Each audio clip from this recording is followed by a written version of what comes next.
In the Weekdays with Burney segment tonight, how the media handled a big anti-Obama protest in D.C. this weekend. Also, once again, there was an element of racism, as mentioned, injected into coverage by an irresponsible guy at the Washington Post. Joining us now from North Carolina is Bernie Goldberg. So when you're watching over the weekend how it was handled, was it fair and balanced, or what'd you see? Right. Look, the short answer is there's a lot of media. Some of it was fair, some of it wasn't. I think the examples you gave of NBC News, you don't have to run somebody saying, we're here because the Muslims are taking over America. Normally, when reporters cover liberal rallies, they downplay or out and out ignore the most extreme, crazy views. But if it's a conservative rally, NBC News apparently figures it needs to play it up. The New York Times ran a story, and Bill, it was basically a fair story, but they played it on page 37. If this was an abortion rights rally or an anti-war rally, the story would have been a lot closer to page one. Bernie, they had a page one irrigation in Mongolia story that had to be. I know. Those are very important. They also had a story on the economy of Upper Volta, I think, right, on page one. And I don't want you to take this the wrong way. In some ways, your question about how did the media play it is becoming more and more irrelevant, because a lot of people watching us right now, Bill, and certainly a lot of people at that rally on Saturday, they don't care anymore if the media is fair. They are separated from the media. They know that the so-called mainstream media doesn't respect them, so they don't respect the media. Yeah, but they get angry, Bernie. I'm going to play a soundbite later on in the program. A CNN reporter was out there live. The CNN, I'm going to play that. But you know what that tells me?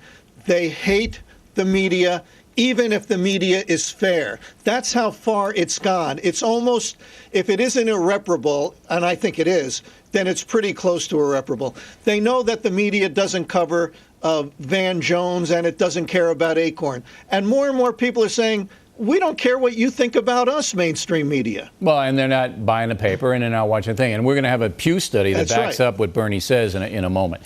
Now, this racism thing, this disturbs me because I know what's happening there. There's a guy at the Washington Post named Eugene Robinson. He does this all the time. If you object to anybody that he likes, and this is a far left guy, so if you criticize somebody he likes and it's a person of color, then immediately you're a racist, and that's what this guy trades on, and he has for years. So he's doing that. Maureen Dowd, and we're going to talk to Juana Mary Catherine about her. She did it Sunday.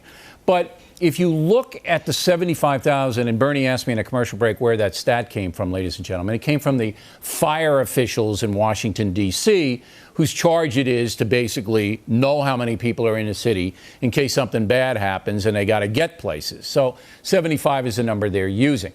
However, if it continues, and there were very few African Americans at the rally, it's really hard to say how many Hispanics, but very few African Americans. If it continues, the Obama presidency is going to come down to race, even though the president doesn't want it to. That's the direction this is all heading.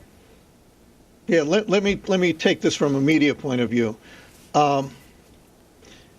More and more, as criticism increases against President Obama's policies, more and more we're going to hear people who are critics called racists. And you know what? I'm sick of it. And a lot of people watching us right now are sick of it. In a country of 320 million, are there some racists? Yes. But a lot of liberals, an awful lot of liberals who don't want to see race in anything, they love the fact that Barack Obama is a black man because, in addition to the historical significance, because anytime you criticize his policies, you run the risk of being called by them a racist. Here's the bulletin. Barack Obama is not the black president of the United States. We don't have such a title in this country. He's the president of the United States.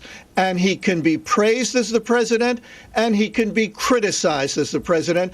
And none of us should have to worry that we're going to be called a racist because we criticize his policies. Yeah, but that's what they're doing. That's what the far left, the committed left, is doing. They're saying, look, we can damage people. And we can't stand for it. Well, what do we do?